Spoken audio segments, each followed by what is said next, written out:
Mr. Graham, Mr. Smith-White. Thank you for this opportunity. I'd like to take the moment to be clear that I am the engineer that was involved in many of the sound tests with yourself, as well as the Turn It Down Coalition, and welcome any questions related to that. My name is Graham Smith-White, and I'm here before you as a 20-year veteran of the music industry with a career which has emphasized sound engineering and alternative performances. I've worked with Grammy-winning producers, ran an educational 501c3 recording studio, and toured the world performing and putting on events for others.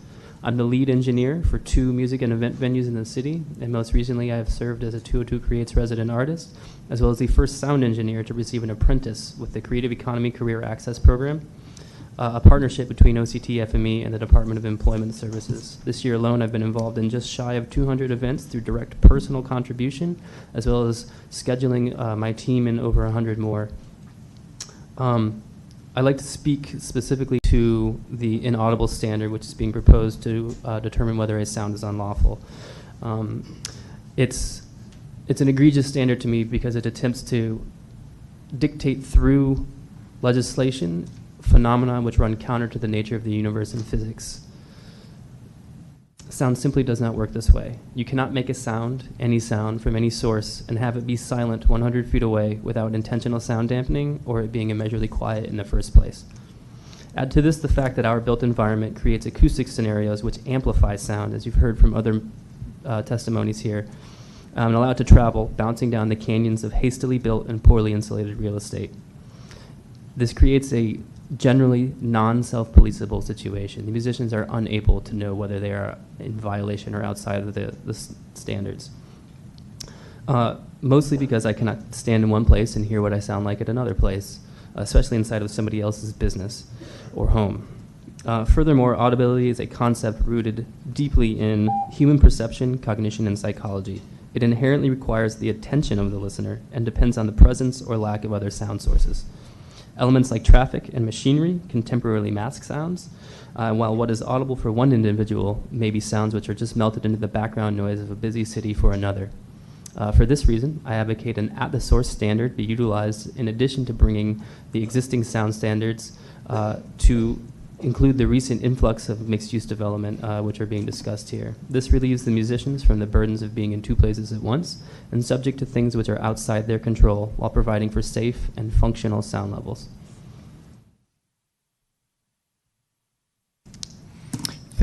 Thank you, Mr. Smith-White. And I don't know that we have a copy of your statement. I don't believe you do. Okay, but you'll give us one. I will definitely. Great.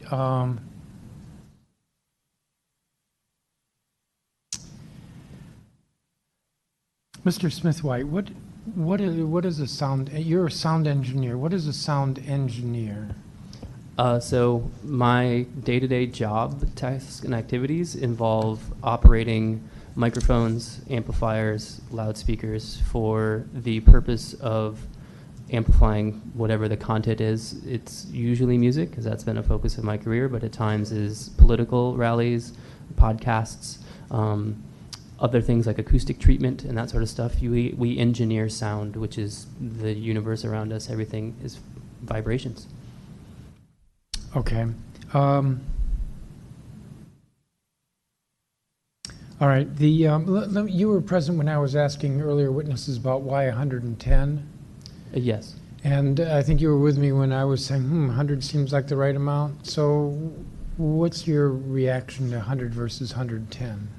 So my take on it is that between 105 and 110 decibels is a reasonable volume for people immediately in the immediate vicinity of it for a very temporary exposure to it. There's nobody who's standing for hours on end with their ear next to a speaker at 110 decibels.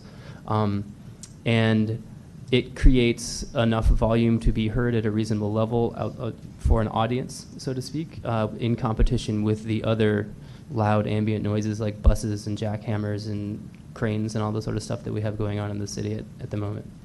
And it's, I think, somewhat of a compromise to recognizing that some things are way too loud and that there's a way to do this that is safely and effective for everybody. So let me ask the question a different way. If there was no traffic, if the corner was completely devoid of any other noises, some people walking by and that's it, a musician sets up at the corner of 7th and H, 110 might be a little loud for the audience because the audience is going to be within 20, 50 feet, maybe 50 is too much, 20, 30 feet. But because of buses and trucks and jackhammers, as you said, therefore 110 would be necessary for people within that same radius to hear the music. Is that, am I understanding that correctly? Generally, yes. Yep. Okay.